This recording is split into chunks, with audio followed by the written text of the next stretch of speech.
আসসালামু আলাইকুম ওয়া রাহমাতুল্লাহি ওয়া বারাকাতুহু। আলহামদুলিল্লাহি রাব্বিল আলামিন, নাহমাদুহু ওয়া নুসাল্লি আলা রাসূলিহিল কারীম নবিয়িনা মুহাম্মাদিন ওয়া আলা আলিহি ওয়া আসহাবিহি আজমাইন ওয়া মান তাবিআহুম বিইহসানিন ইলা ইয়াউমিদ্দিন, আম্মা বাদ। সমস্ত প্রশংসা শুধুমাত্র আল্লাহ সুবহানাহু ওয়া তাআলার জন্যই। দুরুদ ও সালাম বর্ষিত হোক প্রাণের চেয়েও প্রিয় নবী জনাবে মুহাম্মদুর রাসূলুল্লাহ সাল্লাল্লাহু আলাইহি ওয়াসাল্লামের উপরে, তার পরিবার, তার পরিজনের উপরে এবং কিয়ামত পর্যন্ত যারাই নবীকে অনুকরণ করবে তাদের উপরে, এবং সর্বশেষ ওয়াল আকিবাতু লিল মুত্তাকিন, মুত্তাকিনদের জন্য যারা আল্লাহকে ভয় করার নীতি অবলম্বন করবে তাদের পরিফল, তাদের সর্বশেষ অবস্থান অবশ্যই উত্তম হবে মুত্তাকিনদের জন্য ইনশাআল্লাহ। আল্লাহ তাআলা যেন আমাদেরকে ওই মুত্তাকিন হওয়ার তৌফিক দান করেন, আল্লাহুম্মা আমিন। শুরু হচ্ছে শব্দে শব্দে দর্সে কোরআনের। আজ আমরা 32তম পর্ব, পার্ট নম্বর 32। ইতিপূর্বে আলহামদুলিল্লাহ আল্লাহ তাআলা তৌফিক এনায়েত করেছেন, আমরা কোরআনুল কারীমের সূরা ফাতিহা থেকে শুরু করে সূরা নাস এবং সেখান থেকে সূরাতুদ দুহা এবং এরপরে আবার সূরাতুদ দুহা থেকে 7টি সূরা, এর পরবর্তীতে আরও 4টি সূরা। আজ আমরা সূরা আল হুমাযা থেকে শুরু করে চেষ্টা করব 1 ঘন্টার মধ্যে রেকর্ডিংটি যতটুকু যাওয়া যায়। এবং প্রতিটি সূরা, ছোট্ট ছোট্ট এই সূরাগুলো রাসূলুল্লাহ সাল্লাল্লাহু আলাইহি ওয়াসাল্লামের উপরে নাজিল হয়েছে এবং নবীজি এগুলো সালাতের মধ্যে তেলাওয়াত করতেন। এবং প্রতিটি সূরার মধ্যে বেশ কিছু ইনফরমেশন থাকে, যার মধ্যে কিছু করণীয় থাকে, কিছু বর্জনীয় থাকে। অ্যাট এ টাইমে যদি আমরা এই সূরাগুলো নির্যাস বা এটার মূল বিষয়গুলো যদি সামনে আনি তাহলে আশা করি সেটি আমাদের জীবনের জন্য শিক্ষণীয় হবে ইনশাআল্লাহ বিইজনিল্লাহ, ওমা তাওফীকি ইল্লা বিল্লাহ। তাহলে শুরু করতেছি আজকের শব্দে শব্দে কোরআনের 32তম পর্ব। প্রথমে তেলাওয়াত এবং এরপরে সূরা বিষয়ক আলোচনা। আউযু বিল্লাহি মিনাশ শাইতানির রাজীম। বিসমিল্লাহির রহমানির রহিম। সূরা আল হুমাযা।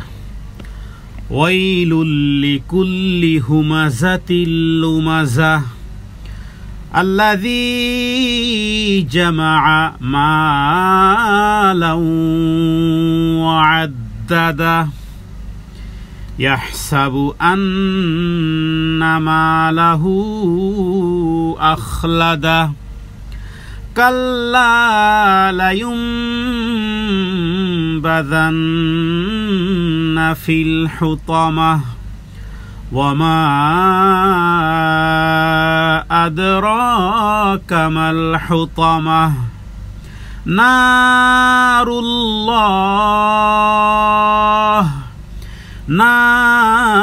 الله الموقدة التي تطلع على الأفئدة إنها عليهم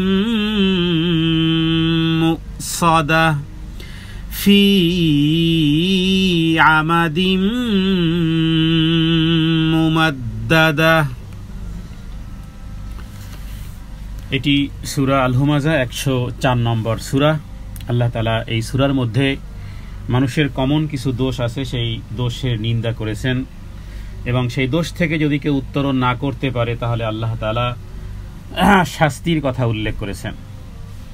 এবং সেই শাস্তি এতই ভয়াবহ যে আল্লাহ তাআলা সেই শাস্তিকে নিজের দিকে নিসবত করেছেন, যে আমার পক্ষ থেকে এই শাস্তি হবে। এবং সেটি কি? সেটি হলো জাহান্নামের আগুন। তাহলে মানুষের মধ্যে কমন যেই দোষগুলো, সেই দোষগুলোর বিপরীতে শয়তান হয়তো আমাদেরকে অন্য কিছু বুঝায়, যেমন কারো পিছনে দোষ প্রচার করা অথবা সামনাসামনি নিন্দা করা। কারো পিছনে অথবা পিছনে দোষ বর্ণনা করার ক্ষেত্রে যেমন আমরা খেয়ালই করি না, মনে করি যে তার মধ্যে তো এই দোষ আছেই, অথচ যদি তার মধ্যে দোষ থেকেই থাকে আর সেই দোষটি যদি আমরা পিছনে বর্ণনা করি তাহলে এটাই হলো গীবত। আর যদি এমন দোষের কথা আমরা বলে থাকি যে এই দোষ তার মধ্যে নেই, তাহলে অপবাদ, এটি তো আরও ভয়াবহ। আচ্ছা, আরেকটি বিষয় হলো যে যদি আমি এমন কোনো ব্যক্তি সম্পর্কে ধারণাপ্রসূত এমন কোনো কথা বলি যেই দোষে সে দোষী নয়, যদি এমনটি হয়ে থাকে, তাহলে রাসূলুল্লাহ সাল্লাল্লাহু আলাইহি ওয়াসাল্লাম হাদিস সমূহের মধ্যে একাধিক হাদিস সমূহের সারমর্ম হলো যে কোনো মুমিন সম্পর্কে যদি এমন কেউ কোনো কথা বলে যেই দোষে ওই মুমিন দোষী নয়, তাহলে আল্লাহ তাআলা তাকে রাদগাতুল খাবল অথবা তিনাতুল খাবল, যেখানে জাহান্নামীদের মলমূত্র পুজ রক্ত যেখানে জমা হবে, সেখানে আল্লাহ তাআলা তাকে রাখবেন যতক্ষণ না এই পাপের প্রায়শ্চিত হয়।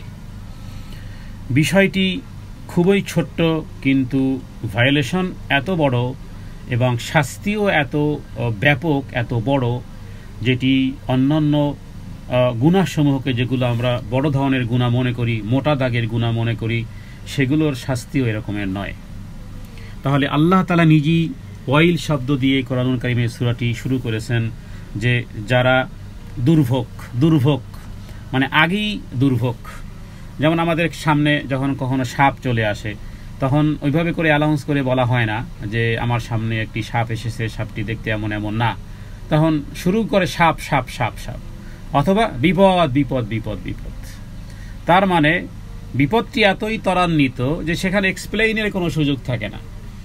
এই কারণে বলা হয় যে ময়না পাখিকে কেউ যদি কথা শিখায়, যে তাকে অনেক কথাই শেখানো যায়, সূরা কেরাতও শেখানো যায়, দোয়া সালাম কালামও শেখানো যায়, কিন্তু কখনো যদি এই ময়না পাখিকে বিড়াল বা কুকুর যদি আক্রমণ করে, যেখানে তার জানের প্রশ্ন, তাহলে তার শিখানো বুলি সে ভুলে যায় এবং তার আসল সৃষ্টিগত মজ্জাগত সৃষ্টিগত যেই তার বুলি আছে, সেটা যেমনই হোক না কেন, ময়নার মূল আওয়াজ, সে আওয়াজই তার বের হবে। শিখানো বলি সেখানে কাজ করে না। তো বিষয়টি এরকমের যে আল্লাহ তাআলা শুরুই করেছেন দুর্ভোগ তাদের জন্য। কাদের দুর্ভোগ? আল্লাহ তাআলা নিজেই বলতেছে যে দুর্ভোগ তাদের জন্য যারা পিছনে দোষ প্রচার করে। কারণ মানুষের মধ্যে সম্পর্ক নষ্ট হওয়ার মধ্যে এর চেয়ে বড় দোষ আর কিছুই নেই। আর এর পিছনে যেই বিষয়টি কাজ করে সেটি হলো মানুষের ধারণা, অথচ যেগুলোর অথেন্টিক কোনো প্রমাণ আদিল্লা, যেগুলোর এভিডেন্স, যেগুলোর সত্যায়ন, যেগুলোর সত্য হওয়ার কোনো প্রমাণাদি তার কাছে নেই। শুধু ধারণার বশবর্তী হয়েও মানুষের প্রতি বিভিন্ন রকমের দোষ প্রচার করা হয়। তো এই কারণে যদি স্পষ্ট কোনো বিষয় দেখা হয়, তাহলে অন্ততপক্ষে কথা বলার ক্ষেত্রে যে আমি হয়তো বা এরকমই মনে করি, ভুলও হতে পারে। তো এখানে আল্লাহ তাআলা এই দুটি দোষের কথা প্রথমত উল্লেখ করেছেন, যে সামনেও অথবা পিছনেও। দুর্ভোগ প্রত্যেকের, যে সামনে নিন্দা করে বা পিছনে গীবত করে। কোনো ব্যক্তিবর্গ তারা নিজেদেরকে খুব সাহসী মনে করেন এবং বলেন যে আমি যা বলি সামনেই বলি, পিছনে আমি বলি না। সামনে বলতে গিয়ে এভাবে করে সামনাসামনি কাউকে যদি এভাবে করে কারো নিন্দা করা হয়, কোরআনুল কারীমে সূরা জারিয়াতের মধ্যেও আল্লাহ তাআলা এই বিষয়গুলো উল্লেখ করেছেন। তো এই ছোট্ট সূরাটির মধ্যে আল্লাহ তাআলা ধ্বংস বলেছেন যারা সামনেও নিন্দা করে, ধ্বংস প্রত্যেক ওই ব্যক্তির জন্য। তাহলে এই দুটি দোষ আমাদের মধ্যে আছে। আল্লাহ তাআলার কাছে পানাহ চাই, আল্লাহ তাআলা যেন আমাদেরকে এই দুটি দোষ থেকে, জিহ্বাকে, দিল ও দিমাগকে সংযত করার তৌফিক দান করেন। কারণ নেকামল আমরা কি করতে পারলাম না পারলাম, কিন্তু নেকামল খুইয়ে যাওয়ার, নেকামল হারানোর অনেক উপায় উপকরণ কিন্তু শয়তান আমাদের দিল ও দিমাগে, আমাদের হৃদয়ে কিন্তু সে অসওয়াসার সৃষ্টি করে। অতএব আজ থেকে আর দেখার সময় কই, মানুষের হায়াত হিসেব করলে আমাকে পরকালে হিসাব দিতে হবে। পরকাল সম্পর্কে যারা খুব বেশি ধারণা রাখে, পরকালকে যারা তাদের হৃদয়ে সতেজ রাখে, তাদের এই দুনিয়ায় যেমন স্বাভাবিকভাবেই ছোট্ট বিপদ বড় বিপদ, দুটি বিপদ আপনার জীবনে এসেছে, অ্যাট এ টাইমে এসেছে। তো ছোট্ট বিপদ তখন আপনি নিজেই ভুলে যাবেন, বলবেন যে আর এটা তো কোনো বিপদই না এখন, বড় বিপদের সামনে। তো এই কারণে একজন ব্যক্তি পরকালে যেই দুর্ভোগ হবে, পরকালে যে সমস্ত বিষয়গুলোকে মানুষকে দণ্ডায়মান করা হবে এবং সেখানে নেকামল দিয়ে দিতে হবে। অথচ আমরা আগেও বলেছি যে একজন মা তার সন্তানকে একটি নেকামল দিবে না, অথচ যেই মা সন্তানের জন্য 100% ডেডিকেটেড, সেই মাই একটি নেকামল দিবে না। ইয়াউমা ইয়াফিরুল মারউ মিন আখি। আল্লাহ তাআলা চিত্র এনেছেন কোরআনুল কারীমের মধ্যে। একে অপরের দুশমন হয়ে যাবে। আল আখিল্লা ইয়াউমাইযিম বা'দুহুম লিবা'দিন আদু, দুশমন হয়ে যাবে। তো সেই অবস্থাটায় সকলেই উপনীত হতে হবে। তো এটাকে যদি কেউ সামনে রাখে তাহলে আমার পরের নিন্দা করার সুযোগ কোথায়? তো এই বিষয়টি অত্যন্ত প্রত্যেক ব্যক্তির সাথেই আছে। হ্যাঁ, যদি কখনো হয়ে যায় তাহলে তার কাছে ক্ষমা চেয়ে নেন, আর যদি ক্ষমা চেয়ে না নিতে পারেন তাহলে মনে রাখবেন কিয়ামতের দিন চড়া মূল্যে ন্যাকামল দিয়ে দিতে হবে ওই শত্রুকে, যাকে দুনিয়াও দেখতে পারতেন না, আপনার চোখের বিষ ছিল, যার কথাও শুনতে পারতেন না, যার ছায়াও দেখতে চাইতেন না, যে ছায়াও আমার কাছে ভালো লাগে না, এমন ব্যক্তিকে, যেখানে নিজের মাকে ন্যাকামল দিবে না, দিতে চাইবে না, দিবেও না, কিন্তু আপনি আপনার মা বাবাকেও দিচ্ছেন না, বরং দিচ্ছেন ওই শত্রুকে যার সাথে দুনিয়া যার ছায়াও দেখতে চাইতেন না। এবার তাকে ন্যাকামল দিয়ে দিতে হবে। হাদিস বুখারী এবং মুসলিমের হযরতে আবু হুরায়রা রাদিয়াল্লাহু তাআলা আনহু থেকে হাদিস রয়েছে। সংক্ষিপ্তকরণে তাহলে দুর্ভোগ আল্লাহ বলেছেন প্রত্যেক ওই ব্যক্তির যে পিছনে এবং সামনে নিন্দা করে। এরপরে আরেক ব্যক্তির কথাও আল্লাহ তাআলা উল্লেখ করেছেন, যারা দুনিয়ার সম্পদ আল্লাহ তাআলা তাদেরকে দিয়েছেন কিন্তু সম্পদের গোলাম হয়ে গেছে। সম্পদ হবে আমাদের গোলাম, দুনিয়া হবে আমাদের গোলাম, আমরা দুনিয়ার গোলাম হব না। কিন্তু কোনো ব্যক্তি সম্পদই যেন তার সব কিছু, এবং সম্পদ গণনা করা এবং সম্পদকে মনে রাখে সারা জীবন তাকে ধরে রাখবে। এই মাল তাকে চিরস্থায়ী মনে করবে।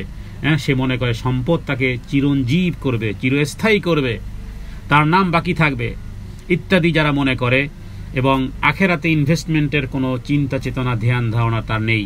এ মাল যে তার সাথে যাবে না, এ মালই আমার মাল, যারা মনে করে যে যা কিছু আছে সব আমার মাল, অথচ পকেটের পয়সাও কিন্তু আমার মাল নয়। কারণ কি পরিমাণ অর্থ কামাই করেছে সেটা কিয়ামতের দিন যদি জিজ্ঞেস করতে হয়, কোত্থেকে আর্নিং, কোথায় এক্সপেন্ডিং, উভয়কে যদি হিসাব দিতে হয়, তাহলে আর্নিংয়ের ক্ষেত্রে 1 টাকা যদি আমার অন্যায়ভাবে আসে কিয়ামতের দিন দণ্ডায়মান হতে হবে। এক্সপেন্ডের ক্ষেত্রে মন চাইলো বাচ্চাকে পুতুল কিনে দিলাম, বাচ্চা যা খুশি চাইলো তাই তাকে দিয়ে দিলাম, তো সেই ক্ষেত্রে এক্সপেন্ড যেটি করলাম কিয়ামতের দিন এটা জবাবদিহি করতে হবে। কারণ আমি হারাম জিনিস, আমার পকেটের পয়সা, এটা বলার অধিকার নেই, আমার পকেটের পয়সা দিয়ে আমি আমার সন্তানকে পুতুল কিনে দেই না চকলেট কিনে দেই, সেটা কার ব্যাপার? সেটা আমার ব্যাপার না। স্বাধীন নয়, ফ্রিডম নয়। আর্নিংয়ের ক্ষেত্রেও ফ্রিডম নয়, এক্সপেন্ডের ক্ষেত্রেও ফ্রিডম নয়, কারণ আল্লাহ তাআলা জিজ্ঞেস করবেন। তো এটা তো উচ্চ পর্যায়ের একটা জিনিস, কিন্তু আল্লাহ তাআলা এখানে কন্ডেম করেছেন যে কিছু ব্যক্তিবর্গ আছে আল্লাযী জামাআ মালা ওয়া আদ্দাদা, যে তারা শুধু সম্পদই জমা করে আর সারাদিন শুধু ওই থিঙ্কিংই থাকে, মাল আর গণনা করে। তার মানে এরা না দেয় যাকাত, না দেয় ফিতরা, না কোনো গরিবের ক্ষেত্রে কোনো কাজ লাগে, তার সম্পদ তার কতটুকু কাজে লাগবে না লাগবে সেটা জানা নেই, কিন্তু তার সম্পদে কারো কোনো উপকার হয় না। না গরিবাত্মীয়, অনেক সময় আছে যে ভাই অনেক কোটিপতি মালিক, কিন্তু আর এক ভাই আছে সে রিক্সা চালায়, হতে পারে। তার মানে ভাই যে কোটিপতি হলো এই ভাইয়ের কোনোই লাভ হলো না, বোন যে কোটিপতি হলো কিন্তু অন্য বোনের কোনোই কাজে লাগে না। অথচ আল্লাহ তাআলা বলেছেন হাক্কুল লিসাইলি ওয়াল মাহরুম, বঞ্চিত অনাথদের সম্পদ রয়েছে তোমার সম্পদের মধ্যে, তাদের হক রয়েছে তোমার সম্পদের মধ্যে। তো আল্লাহ তাআলা এই রকমের নিকৃষ্ট মালদার হওয়া, এই রকমের দুনিয়াদার মালদার হওয়া থেকে আল্লাহ আমাদেরকে হেফাজত করুক। কারণ আল্লাহ তাআলা এখানে অত্যন্ত শক্ত ভাষায় কন্ডেম করেছেন। আল্লাহ তাআলা বলেছেন যে যারা এই রকমের যে মনে করে মাল তাকে সবসময় জিইয়ে রাখবে, আল্লাহ তাআলা বলেছেন কাল্লা, খবরদার, কাল্লা, কখনোই নয়। বিচূর্ণকারী স্থান যেখানে সব একাকার করে দিবে সেখানে সে নিক্ষিপ্ত হবে, আর সেই জায়গাটার নাম হলো হুতামাহ। সে জায়গাটার নাম হলো হুতামাহ। হুতামা কি? আল্লাহ তাআলা প্রশ্ন করেছেন, হে নবী বলবো কি হুতামা কি? হুতামা হলো এমন জিনিস, সেটা হলো আল্লাহর আগুন। আল্লাহর আগুন, আগুনের সম্পর্ক আল্লাহ তাআলার দিকে করার কারণে এটা মনে রাখতে হবে যে সেই আগুন হলো এমন আগুন, দুনিয়ার আগুন শুধু উপরের চামড়া জ্বালিয়ে দেয়, তার ত্বক নষ্ট হয়ে যায়, এরপরে দগ্ধ হয়ে সে মারা যায়। কিন্তু আল্লাহর আগুন এমন কোনো আগুন নয় যে আপনাকে মেরে ফেলবে না, মৃত্যু আর হবে না। তাহলে সেই আগুনটা কি? সেই আগুন প্রতিটি রক্তের শিরা উপশিরায়, হাড্ডির ভিতরে যে মজ্জি আছে সেই মজ্জির শিরা উপশিরায় পর্যন্ত সেই আগুনের তেজস্বিতা। এবং হাদিস থেকে জানা যায় যে এই দুনিয়ার আগুন থেকে দুনিয়ার আগুন থেকে 70 গুণ বেশি তেজ দাহ। কোনো কোনো বর্ণনা আছে যে আল্লাহ তাআলা জাহান্নামের আগুনকে এ দুনিয়াতে 70 বার পানি দিয়ে ধৌত করেছেন। পানি দিয়ে আগুন ধৌত করার পরে এই হলো অবস্থা। জাহান্নামের নিঃশ্বাসে টেম্পারেচার 60 হয়ে যায়, পিস গলে পড়ে যায়। এটা কি? জাহান্নামের নিঃশ্বাস। জাহান্নামের নিঃশ্বাস যদি হয় এরকমের এই ডিগ্রি সেলসিয়াসের, তাহলে মূল আগুন আল্লাহ বলেছেন সেই আগুন তাদের জন্য। এবং কোথায়? সেগুলো হৃদয়ের শিরা উপশিরায়। মানুষের বৈজ্ঞানিক ব্যাখ্যাতে, সায়েন্টিফিক ব্যাখ্যাতে শরীরের মধ্যে যে সমস্ত শিরা উপশিরা রয়েছে, শিরা উপশিরা রয়েছে, হৃৎপিণ্ড রয়েছে, সেগুলোর মধ্যে যে রেখা রয়েছে, সেগুলোর মধ্যে যে চিকন চিকন রগ পর্যন্ত রয়েছে, হৃৎপিণ্ড পর্যন্ত সেই আগুন পৌঁছে যাবে এবং অবরুদ্ধ করে দেওয়া হবে তাদেরকে। এবং কোনো কোনো বর্ণনা রয়েছে যে আল্লাহ তাআলা সেই জাহান্নামের মধ্যে তাদেরকে কোথাও কোথাও ঘিরে রাখবেন, আর সেখানে আছে ভয়াবহ ফেরেশতা। তো কাদের জন্য এই শাস্তি? এই শাস্তির ভয়াবহতা এটি কোনো কাফেরদের জন্য নয়, বরং কোনো মুসলিমের জন্য এই শাস্তি হতে পারে যারা এই দোষে দোষী হবে। কারণ কোরআনুল কারীম জীবন্ত ব্যক্তির সাথে সম্পর্কিত, এটি কোনো মৃত্যু ব্যক্তিদের কোনো নসিহত নয়। আল্লাহ তাআলার কাছে তৌফিক কামনা করুন, আল্লাহ তাআলা যেন এই রকমের চরিত্র, মালের প্রতি এই পরিমাণ ভালোবাসা থাকবে, কিন্তু সেই ভালোবাসা যেন আমাকে কোরআন সুন্নাহ থেকে দূরে সরিয়ে না যায়। সেই মাল দিয়ে যদি আমি পরকাল যদি না কামাতে পারি, তাহলে এই অর্থ আমার অনর্থ হয়ে গেল। অতএব এই জন্য বলা হয় যে তাদের হাত আসলে লম্বা, যারা পরকালের বিষয়ে যারা সতেজ, যারা জানে আজকের মরে গেলে পরের দিন হবে কালকের, মানে আজ মরে গেলে স্বাভাবিকভাবেই ডে নাইটের অনুযায়ী সন্ধ্যার পরে আর এক দিন শুরু হয়ে যায়। তার মানে আজকের মারা গেলে সেটা চোখ বন্ধ করেই দেখুন যে আজকের মারা গেলে সেটা কালকের হয়ে যাবে। আল্লাহ তাআলা বলেছেন, ইয়া আইয়ুহাল্লাযীনা আমানুত্তাকুল্লাহ ওয়াল তানজুর নাফসুম মা কদ্দামাত লিগাদ। আল্লাহ বলেছেন আগামীকালের জন্য কি পাঠিয়েছে, কারণ আজকের মরে গেলে সেটাই পরের দিন। তো আল্লাহ তাআলা বলেছেন, হে ঈমানদার সম্প্রদায়, আগামীকালের জন্য কি পাঠিয়েছে। আল্লাহ তাআলা আমাদেরকে যতটুকু সম্পদ দিয়েছেন, ততটুকু সম্পদ থেকে যেন রবের সন্তুষ্টির সাথে সাথে যাকাত তো আদায় করবই করব, এটা তো আমার ফরজ বিধান, এটা তো আমার ম্যান্ডেটরি, আমার ইউনিফর্ম, মুসলমানিত্বের ইউনিফর্ম। কিন্তু আল্লাহ তাআলা আরও কিছু চান, যাতে করে আল্লাহর সন্তুষ্টির জন্য সম্পদ ব্যয়ের মাধ্যমে আল্লাহ তাআলা নিকটবর্তী হতে পারেন। আর সেটাকে ইখলাসের সাথে দান করলে আল্লাহ তাআলা উহুদ পাহাড় পরিমাণ বৃদ্ধি করেন। সম্পদও আল্লাহ দেন, স্বাস্থ্যও আল্লাহ তাআলা দেন, কিন্তু আল্লাহ তাআলা আবার রিকোয়ারমেন্ট করেন, মাতলুব করেন যে দেখি বান্দা দেয় কিনা। তো আল্লাহ তাআলার সন্তুষ্টির জন্য আমরা যেন আমাদের সম্পদকে জান্নাতি কাজে লাগাতে পারি। জান্নাত কামাই করতে হলেও সম্পদের প্রয়োজন হয়। তার মানে আপনি দান করবেন, এটা জান্নাতি আমল। এতিমকে সাহায্য করবেন, এটা জান্নাতি আমল। কিন্তু সেই সম্পদ যদি আমাদের কাজে না লাগে, তাহলে সেটি আফসোসের কারণ হবে। এরপরের সূরা সূরাতুল ফিল। বিসমিল্লাহির রহমানির রহিম।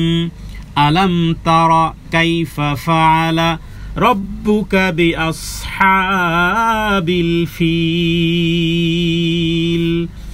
আলাম ইয়াজআল কাইদাহুম ফি তাদলিল ওয়া আরসালা আলাইহিম তায়রান আবাবিল وأرسل عليهم طيرا أبابيل ترميهم بحجارة من سجيل فجعلهم كعصف مأكول। সূরাতুল ফিল 105 নম্বর সূরা। ফিল মানেই হলো হাতি। রাসূলুল্লাহ সাল্লাল্লাহু আলাইহি ওয়াসাল্লাম জন্মের 50 দিন পূর্বে এই ঘটনা ঘটেছিল। ইয়েমেন থেকে সানান ইবনে আসাদ সে এসেছিল মক্কাকে গুড়িয়ে দিতে, মক্কাকে ধ্বংস করতে। আর আল্লাহ তাআলা তাদেরকেই ধ্বংস করে দিয়েছিলেন। যারা ইসলামকে ধ্বংস করতে চায়, যারা ইসলামের কোনো শেয়ারকে নষ্ট করতে চায়, আল্লাহ তাআলা তাদেরকেই ধ্বংস করে দেন। কারণ এটা আল্লাহ তাআলার ফিতরত, সুন্নাতাল্লাহ, লান তাজিদা লিসুন্নাতিল্লাহি তাবদীলা। তো এই ঘটনা ঘটেছিল। আল্লাহ তাআলা রাসূলুল্লাহ সাল্লাল্লাহু আলাইহি ওয়াসাল্লামকে এইভাবে করে বলেছেন যে, হে নবী, আপনি কি দেখেননি যে হাতিওয়ালাদের সাথে আল্লাহ তাআলা কি করেছিলেন? যদিও সেটি 50 দিন পূর্বে হয়েছিল এবং রাসূলুল্লাহ সাল্লাল্লাহু আলাইহি ওয়াসাল্লাম ছোট ছিলেন, কিন্তু তারপর এই ঘটনা যেহেতু আরবের কুরাইশরা স্বচক্ষে দেখেছে, বিধায় বিষয়টি এতটাই সতেজ ছিল তাদের দিল ও দেমাগে এবং তাদের পারস্পরিক কথোপকথনে ইত্যাদি বিষয়গুলো তারা সব দেখেছেন। এবং এখানে এই সূরা ফিলের তাফসীরের মধ্যে আমরা বেশ কিছু কথা উল্লেখ করেছি যে আল্লাহ তাআলা কুরাইশদেরকে বিভিন্ন কারণে, প্রায় 10টি কারণে আল্লাহ তাআলা সম্মানিত করেছিলেন। আল্লাহ তাআলা তাদেরকে এই মক্কা নগরীর চাবিকাঠি, তাদের রক্ষণাবেক্ষণ, হাজিদের দেখাশোনা ইত্যাদি সবগুলো করেছিলেন।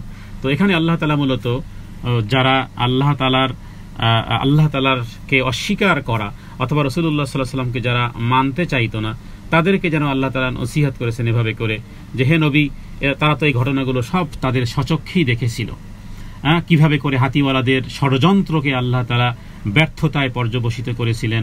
তারপরে তিনি ঝাঁকে ঝাঁকে পাখি প্রেরণ করেছিলেন এবং কঙ্কর পাথরসমূহ তাদের উপর নিক্ষেপ করেছিল, এবং যার মাধ্যমে তারা একেবারে জানোয়ার যেভাবে করে ঘাস খেয়ে, কখনো কখনো সেই ঘাস যেভাবে করে ভুসি, যেমন ভক্ষণ করা ভুসি যেভাবে করে ভক্ষিত শস্য পাতায় না তারা যেভাবে করে বের করে দেয়, ঠিক এইভাবে আল্লাহ তাআলা তাদেরকে নিস্তেনাবুদ করে দিয়েছিলেন।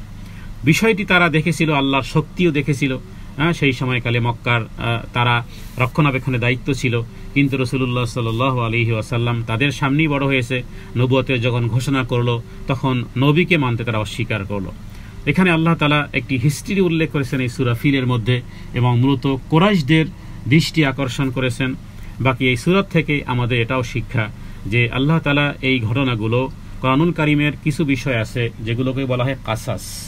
কাসাস মানে ঘটনা বলি। কোরআনুল কারীমে কিছু বিষয় আছে আদেশ, কিছু আছে নিষেধ, কিছু আছে ঘটনা।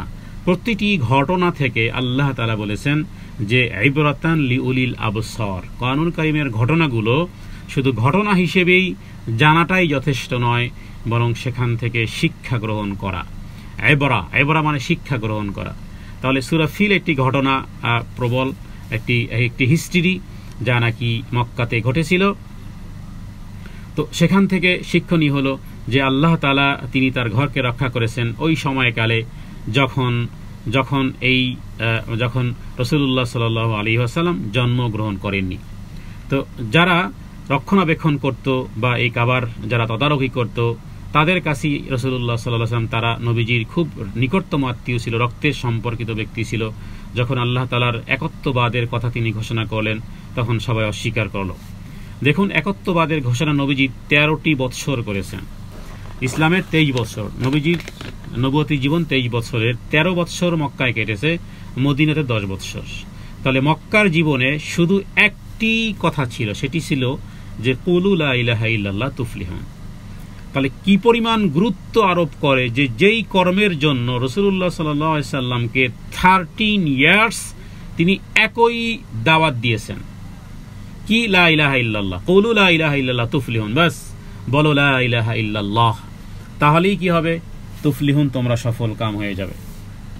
আর বাকি 10 বছরে, মদিনার 10 বছরের জীবনে বিভিন্ন রকমের বিধিবিধান এসেছে। তাহলে বোঝা যায় যে আমরা ধর্মকর্ম চাই কিছু করি না করি, 10 বছরের জীবনে একেবারে মদ হারাম হওয়া থেকে শুরু করে সুদ হারাম করা হয়েছে, সুদের ব্যবসাকে বিদায় হজের ভাষণে ইত্যাদি হারাম করা হয়েছে। তার মানে একেবারে এন্ড অফ মোমেন্ট পর্যন্ত যে সমস্ত শরীয়তের বিধিবিধান আছে তার উপরে 13 বৎসরের যেই বিষয়টি ছিল সেটি ছিল তাওহীদ।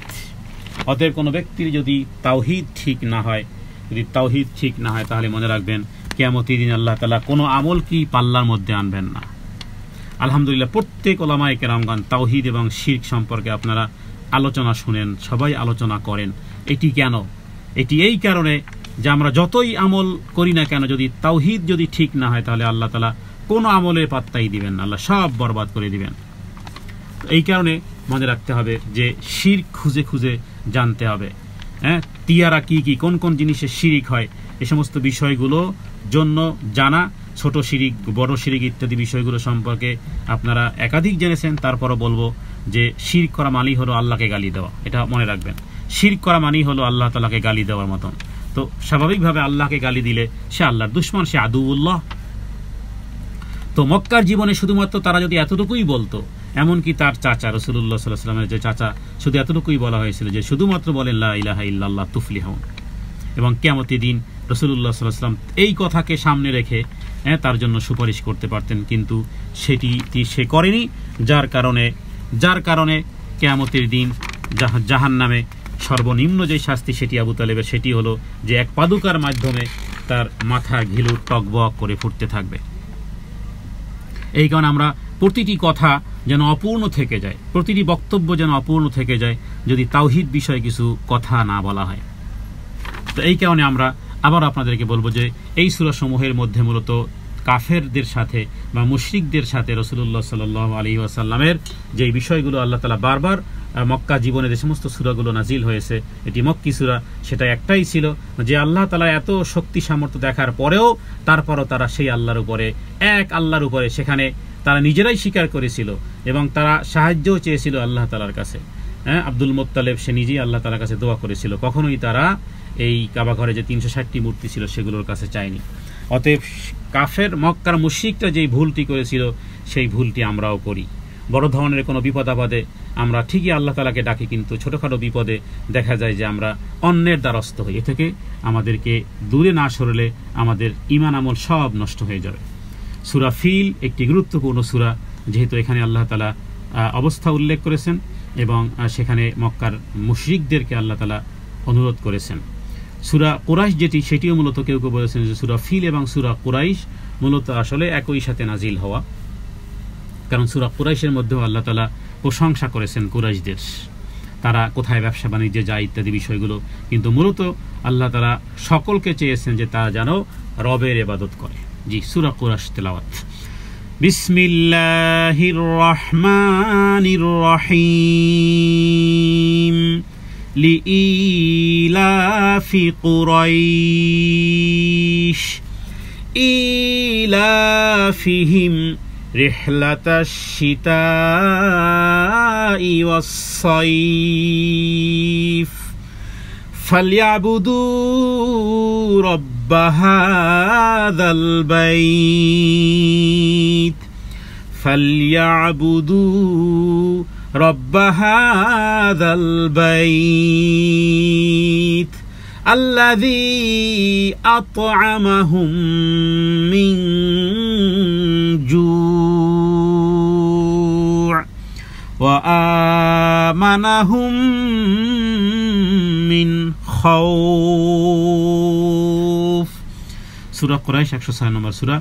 আল্লাহ তাআলা দেখুন এখানে কুরাইশরা তারা যে সমস্ত কাজে অভ্যস্ত এবং শীত এবং গ্রীষ্মের সময় তারা বিভিন্ন সফরে অভ্যস্ত, এবং এই সফরের মাধ্যমে গোটা ওই সময়কালের গোটা ল্যান্ড যেখানে যেখানে আছে, বলা যায় গোটা পৃথিবীর মানুষ মক্কার এই কুরাইশদেরকে সম্মান করত। একে তো তারা কাবা ঘরের ধারক বাহক, অন্যদিকে তারা যেখানেই যেত ব্যবসা বাণিজ্যের জন্য তাদের রাস্তা ওপেন থাকতো, কারণ তারা মক্কার যাত্রী। কাবা ঘরের রক্ষণাবেক্ষণ তারা করে, যেহেতু এখানে তারা সবাই আসতো আর এর মাধ্যমে সবাই চাইতো যে এই মক্কার মুশরিকদের সাথে একটা সুসম্পর্ক হোক, বিধায় ব্যবসা বাণিজ্যে উন্নতি হওয়া, সব জায়গায় তারা সম্মানিত হওয়া ইত্যাদি বিষয়গুলো অজস্র নিয়ামত তাদের উপরে ছিল। সবগুলো স্মরণ করিয়ে দিয়ে আল্লাহ তাআলা একটি বিষয় জানতে চেয়েছেন যে এত কিছু তোমাদের জন্য করা হলো, তোমাদের মক্কাকে রক্ষা করা হলো, তোমাদের এই জনপদকে রক্ষা করা হলো, তারপরে তোমরা যেই ট্রাভেলিং করো শীত আর গ্রীষ্মের সফরে, তোমাদের গোটা পৃথিবীর মানুষ তোমাদেরকে সম্মান করে, এই কারণে যে তোমরা মক্কার ধারক বাহক। তাহলে এত কিছু যখন আল্লাহর নিয়ামত পেয়েছো, তখন তোমরা এই কাজটি অন্তত পক্ষে করো, সেটি হলো ফালইয়াবুদু রাব্ব হাযাল বাইত, এই ঘরের কাবা ঘরের রবের ইবাদত করো। তারা যেন এই গৃহের রবের ইবাদত করে। আমরা কাবা ঘর দিকে সালাত আদায় করি, কাবা ঘরের ইবাদত করি না, কারণ কাবা ঘর একটি ইট এবং কংক্রিটের একটি ঘর, কিন্তু কাবা ঘরের প্রভুর ইবাদত আমরা করি। বিধায় কাবা ঘর অন্যান্য বিধর্মীদের মতন এমন কোনো বিষয় নয় যে কাবা ঘরকে সেজদা করা মানেই যে কাবা ঘর আমাদের কাছে ওই রকমের নয় যে কাবা ঘরের উপরে ওঠা যায় না। বেলাল রাদিয়াল্লাহু তাআলা কাবা ঘরের উপরে উঠে আযান দিতেন। যখন মক্কার মুশরিকরা তারা দেখলো যে গুরাবুল আসওয়াদ বলতো যে কালো কাক কি ঘটনা ঘটালো যে কাবা ঘরের উপরে গিয়ে আযান দিল, তো তার মানে বোঝা যায় যে সম্মানীয় ব্যক্তির সম্মানীয় বিষয়গুলোকে যেভাবে কেউ পা দিয়ে মাড়ায় না, অতএব কাবা ঘরের ছাদের উপরে যাওয়া কোনো দোষের কিছু নয়। আমাদের দেশে পশ্চিম দিকে পা দিয়ে ঘুমালে অথবা এগুলোকে হারাম মনে করা হয়, হারাম নয়। কাবা ঘরের মহব্বত, কাবা ঘরের প্রতি সম্মান আমাদের হৃদয়ে, কারণ এটা একটা ইসলামের শেয়ার। ইসলামের শেয়ারকে সম্মান করা, ইসলামের শেয়ারকে সম্মান করা এটা তাকওয়া। কিন্তু কোনো অথেন্টিক কোনো দলিলাদিল্লা ছাড়া এটা বলা উচিত নয় যে কাবা ঘরের দিকে পা দিলে হারাম হবে বা কাবা ঘরের দিকে পা দিয়ে ঘুমালে হারাম হবে না। হালাল এবং হারাম নির্দিষ্ট, হালাল এবং হারাম, আল হালাল বায়্যিনুন আল হারাম বায়্যিনুন। তবে কাবা ঘরের দিকে কেউ যদি পা না দেয় সেটা তার হৃদয়ের তাকওয়া ভিত্তি। কিন্তু যদি কেউ পা দিয়ে দেয়, যেমন অসুস্থ ব্যক্তি যখন সালাত আদায় করবে বিছানায় শুয়েছে, তিনি কাবা ঘরের দিকে পা দিয়ে সালাত আদায় করবেন। তার মানে মূলত বিষয় হলো যে আমরা কাবা ঘরের রবের ইবাদত করি, আর যেই রব আমাদেরকে আহার দেন এবং ক্ষুধা কারণে আমরা যে আহার করি, এবং আল্লাহ তাআলা যে আমাদেরকে নিরাপত্তা দিয়েছেন, এভাবে করে এখানে যদিও দুটি নিয়ামত, কিন্তু এই দুই নিয়ামতের মধ্যে, কারণ ক্ষুধায় আহার এবং নিরাপত্তা ইত্যাদি বিষয়গুলো মানব জীবনের সবচেয়ে বড় নিয়ামত। রাসূলুল্লাহ সাল্লাল্লাহু আলাইহি ওয়াসাল্লাম বলেছেন, মাগবুরুন ফীমা কাসীরুম মিনান আস-সিহহাতু ওয়াল ফারাগ। সুস্থতা, শারীরিক সুস্থতা একটি বহুত বড় নিয়ামত। ঘুম থেকে জাগ্রত হয়ে কেউ আমরা কখনো কি বলি যে আলহামদুলিল্লাহ, অথচ নবীজি কি পড়তেন? আলহামদুলিল্লাহিল্লাযী আহইয়ানা। ওই আল্লাহ তাআলার শুকর আদায় করি যিনি আমাকে ঘুম থেকে জাগ্রত করেছেন, মানে আমি মরে গিয়েছিলাম, আমি আবার জীবিত হয়েছি। অর্থ তো এরকমেরই। তো ঘুম থেকে জাগ্রত হওয়া এতটুকু নিয়ামত। আপনি যদি ক্ষুধার্ত অবস্থায় ঘুমান, ঘুম থেকে যে আবার দুনিয়ার জগতে এসেছেন, সন্তান সন্ততির মধ্যে আসছেন, এটাকেও আমরা কি ওইভাবে কি রিয়ালাইজ করি যে এটা কত বড় নিয়ামত? নবীজি তার দোয়ার মধ্যে বোঝা যায় যে ঘুম থেকে জাগ্রত হওয়ার ক্ষেত্রে যে দোয়াটি পাঠ করতেন, সেই দোয়ার অর্থ জানলেই বোঝা যায় যে শুধু একটু ঘুম হওয়াটাও বহু বড় নিয়ামত।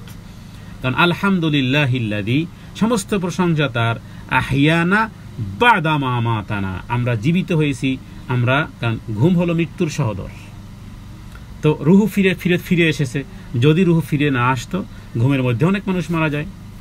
তো এভাবে করে আল্লাহ তাআলা বহু নিয়ামত, ওয়াইন তাউদ্দু নি'মাতাল্লাহি লা তুহসুহা, আল্লাহ নিয়ামত গণনা করে শেষ করতে পারবে না। ঘুম থেকে ঘুমালাম, ঘুম থেকে জাগ্রত হলাম, ঘুমাতে নাটক, সিনেমা অথবা ফেসবুকিং, ইউটিউবিং, আবার ঘুম থেকে জাগ্রত হয়ে নোটিফিকেশন চেক। এ হলো স্বাভাবিক একটা কমন জীবন। অথচ ঘুম তার মানে কি? সুবহানাল্লাহ, আল্লাহু আকবার। নবীজি ঘুমকে মনে করতেন যেটা আমার জীবনের শেষ ঘুম। দোয়াগুলো এরকমের, আল্লাহুম্মা কিনি আযাবাক ইয়াওমা তুবআসু ইবাদাক। হে আল্লাহ, এই ঘুমই যদি আমার কিয়ামত পর্যন্ত পৌঁছে যায়, কারণ ঘুম হলে যদি এরপরে জাগ্রত না হয় তাহলে ওটাই আমার মৃত্যু, এরপরে হবে আমার কবর, এরপরে উঠানো হবে কিয়ামতের দিন। তাহলে আল্লাহুম্মা, হে আল্লাহ, কিনি, হে আল্লাহ আপনি আমাকে মুক্তি দিয়েন। কি থেকে? আযাবাক, আপনার আযাব থেকে। ইয়াওমা তুবআসু ইবাদাক, যেদিন আপনার বান্দাদেরকে কিয়ামতের দিন একত্রিত করবেন। ঘুম যদি মানে আমার লাইফের শেষ সময়কাল যদি মনে করি, তাহলে আমরা ঘুমের আগে অবশ্যই সুন্নাহ মোতাবেকই ঘুমাবো। আবার যদি ঘুম থেকে জাগ্রত হতে পারি, কি পরিমাণ সন্তুষ্টি নিয়ে আলহামদুলিল্লাহ বলা উচিত যে আল্লাহ আমাকে আবার এ দুনিয়ার জীবনে সময় দিয়েছেন, আয়ু দিয়েছেন। যাই হোক, এখানে আল্লাহ তাআলা শুধু তার নিয়ামতের কথা স্মরণ করিয়ে বলেছেন যে যিনি তোমাদেরকে ক্ষুধায় আহার দেন আর ভয় থেকে তোমাদেরকে নিরাপত্তা দিয়েছেন। অতএব সমস্ত সব জায়গাতে আল্লাহ তাআলা নিয়ামতের বহিঃপ্রকাশ, এবং সেই লক্ষ্যে নিয়ামতের বহিঃপ্রকাশ শুকুর আদায় করার্থে যদি কোনো ব্যক্তি সেজদা না দেয়, সালাত আদায় না করে, তাহলে মনে রাখবেন সে সবচেয়ে বড় অহংকারী।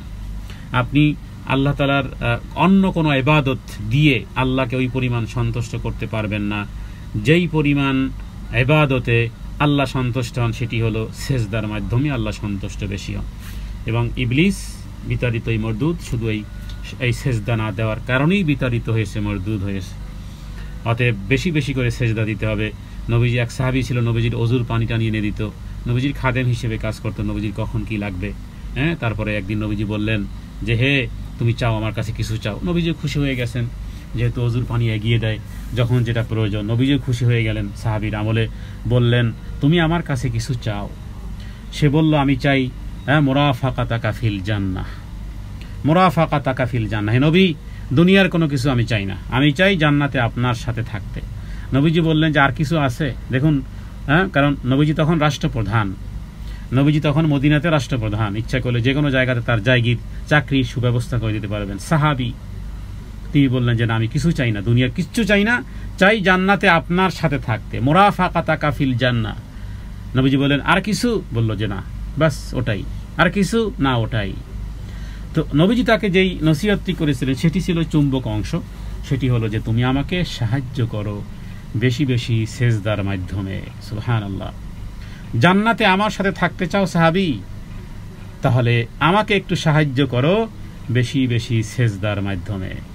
সেজদা যত বেশি হবে জান্নাতে স্তর তত উন্নত হবে। অসজুদ ওয়াক্তারিব, এখনই সেজদা দাও, এখনই রবের নিকটবর্তী হও, এখনই সেজদায় গিয়ে ইস্তিগফার করো, এখনই রবকে বলো যা হয়ে গেছে হয়ে গেছে, আল্লাহ বাস আমরা সামনে দিয়ে করব না।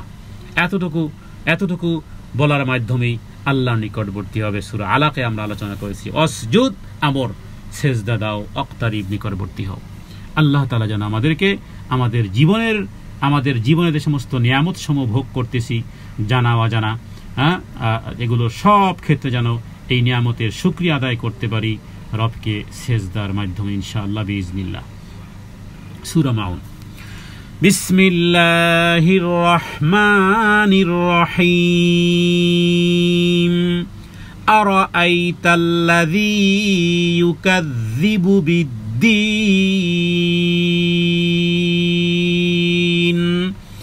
ফাযালিকাল্লাযী ইয়াদুউল ইয়াতীম ফাযালিকাল্লাযী ইয়াদুউল ইয়াতীম ওয়ালা ইয়াহুদ্দু আলা তাআমিল মিসকিন ফাওয়াইলুল লিল মুসাল্লিন আল্লাযীনা হুম আন সালাতিহিম সাহুন الذين هم يراءون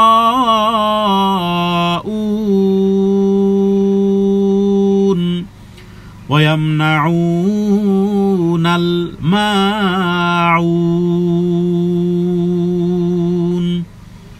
সূরাতুল মাউন। মাউন মানে হাড়ি পাতিল। পরস্পরকে স্বাভাবিকভাবেই এই বিভিন্ন জিনিস দেওয়ার ক্ষেত্র এটা বহুত বড় একটা বিষয়। যারা যৌথ ফ্যামিলি তাদের মধ্যে কি সমস্যা লাগে, অথবা যৌথ কাছাকাছি থাকে, সামান্য জিনিসগুলো নিয়ে লেগে যায়। একজনের সাবান আর একজনের ব্যবহার করছে কেন, টুথপেস্ট তারটা ব্যবহার কেন করা হয়েছে, আমি আনলাম গতকালকে আজকেরই নাই। যৌথ ফ্যামিলিতে অথবা গ্রামগঞ্জে কোথাও একসাথে অনেকগুলো ঘর বাড়ি থাকে, এর বাড়ি থেকে লবণ এনেছে, ওর বাড়ি থেকে পেঁয়াজ এনেছে, এবারের মুরগি ও বাড়িতে গিয়েছে। এই যে স্বাভাবিক সামান্য ছোট্ট জিনিস, এগুলো সম্পর্কে আল্লাহ তাআলা সতর্ক করেছেন এবং আয়াতের শেষের দিকে আল্লাহ তাআলা এই বিষয়টি উল্লেখ করেছেন। প্রথমত আল্লাহ তাআলা অ্যাটেনশন চেয়েছেন, আল্লাহ তাআলা যেন এক দৃশ্যপট দেখিয়েছেন যে হে নবী, আপনি কি দেখেছেন যারা প্রতিদানকে অস্বীকার করে, কিয়ামত দিবসকে, হিসাব দিবসকে অস্বীকার করে?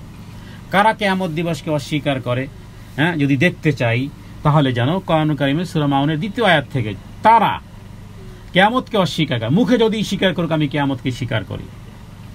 যারা রাষ্ট্রের মাল আত্মসাৎ করে, যারা মানুষকে জুলুম এবং নির্যাতন করে, মানুষের সাথে হঠকারিতা করে, মানুষের সাথে বিভিন্ন রকমের আত্মসাৎ করে, মানুষকে যারা ধোঁকা দেয়, নবীজি বলেছেন মান গাশশানা ফালাইসা মিন্না। যে ব্যক্তি মানুষকে ধোঁকা দেয়, প্রতারণা করে, সে আমার দলভুক্ত নয়। তার মানে যে ধোঁকা দেয় ও যতই বলুক না কেন আমি কিয়ামতে বিশ্বাসী, কিন্তু তার এই কথা, তার এই আচরণ, এটা প্রমাণ হয় না যে সে আসলে পরকালে বিশ্বাসী। কারণ নবীজি তোমাকে তার দল থেকে বের করে দিচ্ছেন। কবরে রাখার পরে তুমি বলবা বিসমিল্লাহ ওয়ালা মিল্লাতে রাসূলিল্লাহ, নবীজির মিল্লাতে কবরে রাখলাম, নবীজির কি ঠেকা পড়েছে এই লাশটাকে গ্রহণ করতে? হ্যাঁ, মৃত্যুর পরে নবীজির মিল্লাত, আর দুনিয়ার জীবদ্দশায় ভিন্ন মেথডে, ভিন্ন ইজমে, ভিন্ন চিন্তা চেতনায় তার জীবন চলেছে, মৃত্যুর পরে সোজা হয়ে গেছে। যে নারী দুনিয়াতে পর্দা করেন তাকেও 5খানা কাপড়ে দাফন করা হয়। তো এভাবে করে মৃত্যুর পরে মিল্লাতে রাসূলিল্লাহ নয়। তো পরকালকে অস্বীকারীকে আল্লাহ তাআলা যেন প্রশ্ন করেছেন, আরাআইতাল্লাযী ইউকাযযিবু বিদ্দীন, নবী আপনি কি দেখেছেন বা তুমি কি দেখেছো যে হিসাব প্রতিদানকে অস্বীকার করে? এবার কি চরিত্র, কোন চরিত্র থাকলে এই জাতীয় কাজ করতে পারে? দ্বিতীয় আল্লাহ তাআলা যে এই কথাই উল্লেখ করেছেন যে এরা হলো এমন ইয়াদুউল ইয়াতীম, এতিমের সাথে কঠোরতা করে। হ্যাঁ, এতিমের সাথে কঠোরতা করে, এতিমকে কঠোরভাবে তাড়িয়ে দেয় এবং কখনোই খাবার দাবার ওয়ালা ইয়াহুদ্দু আলা তাআমিল মিসকিন উৎসাহিত করে না। অথচ খাবার প্রদান করা এটা একটা জান্নাতি আমল। আবার খাওয়ানোর পরে এটাও আশা করা উচিত না যে সে আমাকে থ্যাংক ইউ বলবে বা ধন্যবাদ বলবে। স্বাভাবিকভাবে আমরা ইনভাইট করলে যে কত কষ্ট করলাম, হ্যাঁ খাওয়া দাওয়া করালাম, এরপরে একটু কৃতজ্ঞতা স্বরূপ কিছু বলল না, এই আশা করলে তাহলে আর হলো না। কারণ আল্লাহ তাআলা কোরআনুল কারীমে শখ এঁকেছেন যে কিছু ব্যক্তি আছে ইউতঈমুকুম লিওয়াজহিল্লাহ লা নুরিদু মিনকুম জাযাআন ওয়ালা শুকুরান। আল্লাহ বলেছেন যে কিছু ব্যক্তিবর্গ আছে যারা মানুষকে খাবার খাওয়ায়, কেন? লিওয়াজহিল্লাহ, আল্লাহর সন্তুষ্টির জন্য খাবার খাওয়ায়, এবং তারা মনে মনেও কখনো লা নুরিদু মিনকুম জাযাআন ওয়ালা শুকুরান, প্রতিফল এবং প্রতিদান তাদের কাছ থেকে ফিডব্যাক কিছুই কামনা করে না, যে তারা ধন্যবাদ বলবে, থ্যাংক ইউ বলবে ইত্যাদি ইত্যাদি বিভিন্ন প্রশংসা, এটাও কামনা করে না। দেখুন, ছোট্ট একটা বিষয় মাথায় আসলো, সেটা হলো যে স্বাভাবিকভাবে এটাও পুরুষেরও উচিত না। একজন নারী খুব ভালো করে রান্না করলে, রাসূলুল্লাহ সাল্লাল্লাহু আলাইহি সাল্লাম তার ঘরে কখনো খাবারের কোনো দোষ ধরেননি। অনেক পুরুষ আছে যে খাবারের দোষ ধরে। আচ্ছা, খাবারের দোষ ছাড়াও যদি স্ত্রী খুব ভালো করে রান্না করে অথবা যেভাবেই রান্না করে, পুরুষদের উচিত স্ত্রীর রান্নার প্রশংসা করে, তাহলে তার হৃদয়ে একটা প্রশান্তি আসবে এবং সামনের দিকে আরো ভালো করার চেষ্টা করবে। আর নারীর জন্য নসিহত হলো যে আমি আমার স্বামী যাতে করে খেতে পারে, পেট ভরে খেতে পারে বা যাতে করে তিনি গ্রহণ করতে পারেন, এই জন্য আমি রান্না করতেছি আল্লাহর সন্তুষ্টির জন্য। আমার স্বামী ফিডব্যাকটা ভালো দিক বা খারাপ দিক, মানে বিষয়গুলো হলো যে আমাদের দুনিয়া কেন্দ্রিক যে সমস্ত জীবনযাপন আছে, যার টার্ম অ্যান্ড কন্ডিশন আছে, সব জায়গাতে আমরা সম্ভবত একটা কথা বলেছিলাম যে হয় লিওয়াজহিল্লাহ বানানোর একটা সহজ পদ্ধতি হলো যে জীবনের যা কিছু করব, যা বলবো, যা শ্রবণ করব, জীবনের যাবতীয় অ্যাক্টিভিটি 24 আওয়ার্সের যাবতীয় অ্যাক্টিভিটি ইবাদত হিসেবে হতে পারে যদি আপনি নিয়তকে পরিশুদ্ধ রাখেন। কোনো ব্যক্তি মনে করুন দাঁড়িয়ে পানি খাচ্ছে না, বসে পানি খাচ্ছে, তাকে যদি জিজ্ঞেস করেন যে বসে পানি খাচ্ছেন কেন, তাহলে সে বলবে ডাক্তারি অনেক ফর্মুলা আছে, কারণ দাঁড়িয়ে পানি খেলে কিডনিতে সমস্যা হয়, কিডনিতে এফেক্ট হয়, ব্লক হওয়ার সম্ভাবনা থাকে ইত্যাদি ইত্যাদি অনেকগুলো সাইন্টিফিক ব্যাখ্যা আছে, সে এগুলো বললো, সেই জন্য সে বসে পানি খাচ্ছে। আর এক ব্যক্তিকে জিজ্ঞেস করলেন যে ভাই আপনি পানি খাচ্ছেন কেন, সে বলতেছে সুন্নাহ, বসে খাওয়া সুন্নাহ, এই কারণে বসে পানি খাচ্ছি। আপনি কি মনে করেন উভয় বসে পানি পান করতেছে, সবে একজনের 0 আর একজনের একটা সুন্নাত পালন করে 50 জন সাহাবীর সওয়াব তার আমলনামায় দেওয়া হয়। তা কি মনে করেছেন? খাচ্ছে পানি, একজন খাচ্ছে সুন্নাতের অনুসরণে, আর একজন একই কোয়ালিটিতে খাচ্ছে, বসে খাচ্ছে, কিন্তু তার কাছে একটা সাইন্টিফিক ব্যাখ্যা আছে যার কারণে বসে খাচ্ছে। কখনোই নয়, কখনোই সমান হবে না। তো একজন নারী এমনিতেই তিনি যা কিছু করতেছেন, একজন পুরুষ যা কিছু করতেছেন সংসার জীবনে যা কিছু, পুরোটাই ইবাদত যদি নিয়তের পরিশুদ্ধতা থাকে। তাহলে এখানে আল্লাহ তাআলা বিশেষ করে উল্লেখ করেছেন যারা এতিমকে গলা ধাক্কা দেয়, এতিমের সাথে খারাপ আচরণ করে। এখানে এতিমের সাথে খারাপ আচরণ শুধু এতিমই হতে হবে তা নয়, বরং যিনি মজলুম, যিনি অসহায়, তিনি কিন্তু আসলেই সবল। হযরত আবু বকর সিদ্দিক রাদিয়াল্লাহু তাআলা আনহু এই কথাটাই রাষ্ট্র ক্ষমতা পাওয়ার পরে প্রথম যে ভাষণ দিয়েছিলেন সেটা ছিল এমন যে তোমাদের মধ্যে দুর্বল যারা, তারা আমার কাছে অনেক কঠিন, অনেক সবল। আবার তোমাদের মধ্যে যারা সবচেয়ে শক্তিশালী, কারণ শক্তিশালী তারা কারা? যারা টাকা পয়সার অহংকার আছে, শারীরিক শক্তি, হযরত আবু বকর বলেন তারা আমার কাছে একেবারেই নাথিং, কোনোই কিছু না। এর দ্বারা হযরত আবু বকর বুঝিয়েছেন যে তোমাদের মধ্যে সমাজ যারা দুর্বল শ্রেণী, যারা মজলুম, যারা অসহায়, আমার কাছে অনেক ভারী তারা। কারণ হাদিস বলতেছে যে ইত্তাকি দাওয়াতাল মাজলুম ফাইন্নাল্লাহা লাইসা বাইনাহা ওয়া বাইনাল্লাহি হিজাব, যে মজলুমের দোয়া থেকে, বদদোয়া থেকে বাঁচো, কারণ তার বদদোয়ার মধ্যে আল্লাহর মধ্যে কোনো পর্দা থাকে না। এই কারণে আমাদের সমাজে যারা আমাদের গৃহ পরিচারিকা হতে পারে, আমাদের ড্রাইভার হতে পারে, আমাদের ঘরে কাজ করে কাজের বুয়া হতে পারে, অথবা গরিব অসহায় রিক্সাওয়ালা ইত্যাদি, এদের থেকে বেশি পরহেজ করবেন, এদেরকে বেশি ভয় পাবেন, এদেরকে অ্যাটম বোমার চেয়ে ভয় পাবেন। কেন? আল্লাহর সন্তুষ্টির জন্য। এদের সাথে কোনো রূঢ় আচরণ, অন্যায় আচরণ কিন্তু আপনাকে এই সূরা মাউনের মধ্যে আল্লাহ তাআলা বলেছেন যে হে নবী, আপনি কি দেখেননি? কারণ তাদের জন্য ধ্বংস, তারা অনেক বড় শক্তিশালী। আর যারা সমাজে শক্তিশালী, অহংকারী, দাপট, ওদের সাথে আপনি যদি টেক্কা দিতে পারেন তো দেন, না দিলে চুপচাপ থাকেন, সেটা আপনার সেফটি সিকিউরিটি। কিন্তু আপনি যার সাথে লড়তে যান, সেটা হলো দুর্বল শ্রেণীর সাথে আপনি লড়তে যান, খবরদারি করতে যান আপনার ঘরের কাজের লোকের সাথে, হ্যাঁ, দুর্বল শ্রেণীর সাথে। রিক্সাওয়ালা অন্যায় করলে একেবারে চপেটাঘাত শুরু করে দেন। দুর্বল শ্রেণীর সাথে সদাচরণ, এটা কোরআনুল কারীম শিক্ষা দেয়। দুর্বল শ্রেণীকে সবচেয়ে বেশি ভয় পাবেন, কারণ এরা কোনোভাবে যদি মাজলুম হয়, আর সেটা যদি কাফেরের বাচ্চাও হয়, যদি মনে রাখবেন একটি হাদিসে বলা হয়েছে যে আল্লাহ তাআলা কাফেরও যদি মাজলুম হয়, তার বদদোয়াকেও, মানে তার দোয়াকেও আল্লাহ আসমানের উপরে উঠিয়ে রাখেন, এটা গ্রহণ করবেন। কারণ হোক না সে কাফের, সে তো আদম আলাইহিস সালামেরই সন্তান, সে আদম আলাইহিস সালামের সন্তান, সে আল্লাহর সৃষ্টি, হোক না সে কাফের, হোক না সে মুশরিক। তাই বলে আপনি তার উপরে বাহাদুরি করতে পারবেন না, কারণ তার আসমানের উপরে উঠবে এবং সেটা আসবে আপনার দিকে। এরপরে এই সূরা মাউনের মধ্যে ৪র্থ আয়াত থেকে আল্লাহ তাআলা আরেক শ্রেণীর কথা উল্লেখ করেছেন। আল্লাহ বলেছেন যে ওই সমস্ত সালাত আদায়কারী তাদের জন্য দুর্ভোগ, যারা তাদের বৈশিষ্ট্য হলো সালাতের ব্যাপারে উদাসীন, সালাতে কমপ্লিটলি উদাসীন, প্র্যাকটিসিং করলেও মূলত সালাত সম্পর্কে কমপ্লিটলি উদাসীন। এখানে একাধিক অর্থ আছে যে সালাতের সময় ঠিক রাখে না, এই সময় সালাত, ওই সময় সালাত, এই সময়, এটা যেমন উচিত নয়, এদের জন্য দুর্ভোগ। অনুরূপভাবে সালাতে যারা একেবারেই উদাসীন, কি পড়তেছে না পড়তেছে, প্রতিটি সালাত আমরা যখন আদায় করি, প্রতিটি সালাতের একটা রূপ বের হয়।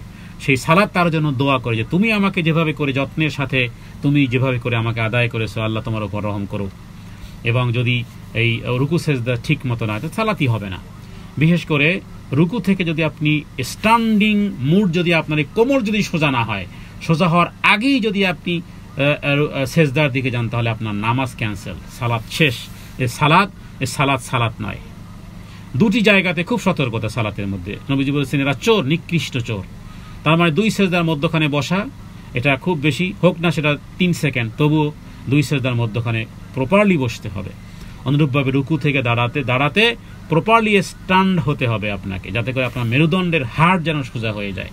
অনেকে তাড়াহুড়ার মতন করে কোনো মতে, মানে সুবহান রাব্বিল আযীম মাথাটা একটু খাড়া করতে পারে না, বাপরে বাপ, সে সেজদায় চলে গেছে। মনে হয় যেন লন্ডনের ফ্লাইট ছেড়ে যাচ্ছে, তার দৌড়িয়ে ধরতে হবে। কয় সেকেন্ড লাগতো?